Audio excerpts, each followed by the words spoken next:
Oke, Assalamualaikum warahmatullahi taala wabarakatuh. Perkenalkan, nama saya Imam Lutfi dari jurusan Pendidikan Bahasa Arab semester 5B. Pada video kali ini saya akan menjelaskan materi tentang pemetaan materi bahasa Arab untuk MTS semester 1 KD 3.9, 4, 3.9 dan 3.10, 4.10 tentang materi al-bait. Lanjut. Tapi sebelum mengetahui apa saja yang ada di dalam materi al-bait, siswa harus tahu dulu KD-KD yang ada di dalamnya. Yang pertama KD 3.9, yaitu memahami fungsi sosial, struktur teks, dan unsur kebahasaan atau bunyi, kata, dan makna. Dari teks sederhana yang berkaitan dengan tema al-bait, yang melibatkan tindak tutur memberi dan meminta informasi tentang rumah dengan memperhatikan susunan gramatikal terkait al-khobar muqaddam dan mubtada muakhar. Selanjutnya KD 3.9, yaitu mendemonstrasikan tindak tutur memberi dan meminta informasi tentang rumah dengan memperhatikan susunan gramatikal terkait al-khobar muqaddam, al-mubtada muakhar, baik secara lisan maupun tulisan. Selanjutnya KD 3.10 dan 4.10. Pada KD 3.10 yaitu siswa menerapkan kaidah tentang bentuk, makna, dan fungsi dari susunan gramatikal terkait khobar muqaddam, al-mubtada muakhar dalam teks deskriptif sederhana yang berkaitan dengan tema al-bait.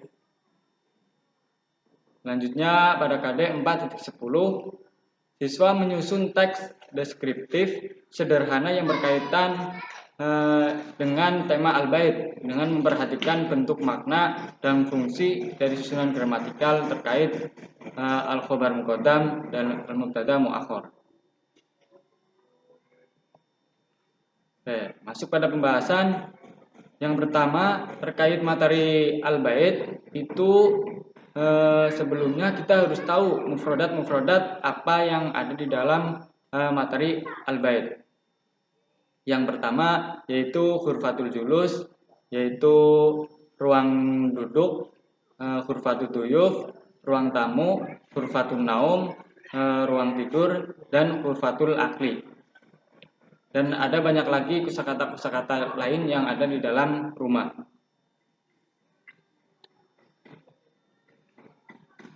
Selanjutnya ke at-tarokib. Dalam tarokib ini selain siswa mengetahui mufradat, juga harus bisa menyusun kata dengan baik terkait al-khobar muqaddam, al-mubtada muakhar. Contohnya seperti ini. Fi hurfatil julus min dodatun qasiratun. Dalam fi hurfatil julus ini kedudukannya menjadi khobar muqaddam,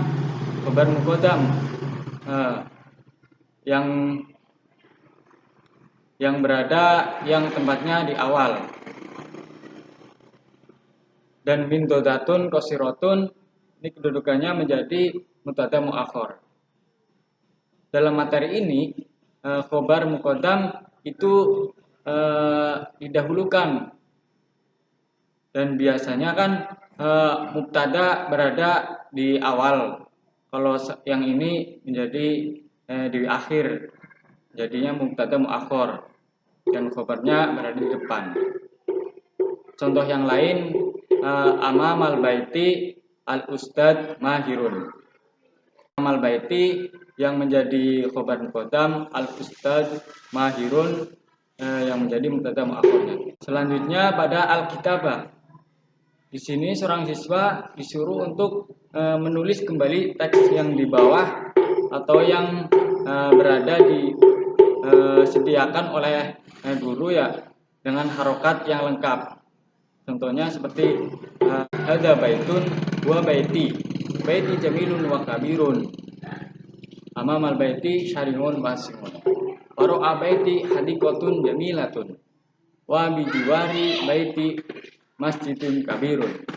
Lil baiti salah satu abwab nawafidu wa khurafu kathirun minha khurfatul duyuf wa khurfatul julus wa khurfatul naum wa khurfatul mudzakarah wa khurfatil akli wa hamam wa matbah, yaitu terkait alkitabah. Selanjutnya pada al-qiraah, seorang siswa disuruh membaca teks yang telah disediakan oleh guru, dan teksnya itu masih gundul ya. Dan seorang siswa harus bisa membacanya sesuai dengan yang diharapkan oleh guru tersebut. Misalnya dari segi harokatnya dan kedudukannya. Contohnya hadza baitun huwa baiti jamilun wa kabiratun amama baiti syari'un wasimun. Dan contohnya masih sama ya kayak yang tadi, cuman bedanya kalau yang tadi itu siswa disuruh menulis ulang yang berada di dalam LKS atau ditulis oleh seorang guru. Kalau yang di sini dari qiraahnya seorang siswa disuruh membaca ulang terkait teks yang disediakannya. Oke, selanjutnya pada al-istima. Seorang siswa di sini disuruh mendengarkan dari sebuah video atau dari radio yang berupa pertanyaan-pertanyaan. Yang contohnya seperti ini. Misalkan aina syari'un, misalkan alif hurfatul akli, ba hurfatul naum, jim hurfatul tuyur, dal hurfatul julus. Dan ini jawaban yang tepat itu yang mana? Ya, saya kira seperti itu. Selanjutnya pada al-kalam. Siswa disuruh membaca dan memahami apa yang berada di khiwar atau percakapan-percakapan. Contohnya di sini percakapan antara Hamdan dan Muhammad. Contohnya Hamdan bertanya, "Mada nindaka ya Muhammad?" "Mada nindaka ya Muhammad?" Muhammad menjawab, "Indi suratun." Kemudian Hamdan bertanya lagi, "Hal hadhihi suratun baituka?" Muhammad menjawab, "Na'am, hadhihi suratun baiti." Kemudian Hamdan bertanya lagi, "Masya Allah, baituka jamilun jiddan. Mada amama baituka ya Muhammad?" Muhammad menjawab, "Amama baiti syari'un wasi'un."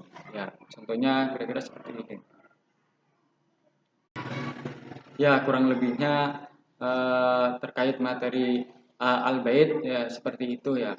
Ya berarti di dalamnya itu membahas tentang al-kalam, terus al-qiraah, al-kitabah, dan al-istima. Selain itu juga seorang siswa harus tahu mufrodat apa yang ada di dalam materi al-bait tersebut. Ya, kurang lebihnya seperti itu ya penjelasannya ya. Apabila dalam menjelaskan kurang dipahami, mohon dimaafkan ya. Wabillahi taufiq wal hidayah. Wassalamualaikum warahmatullahi wabarakatuh.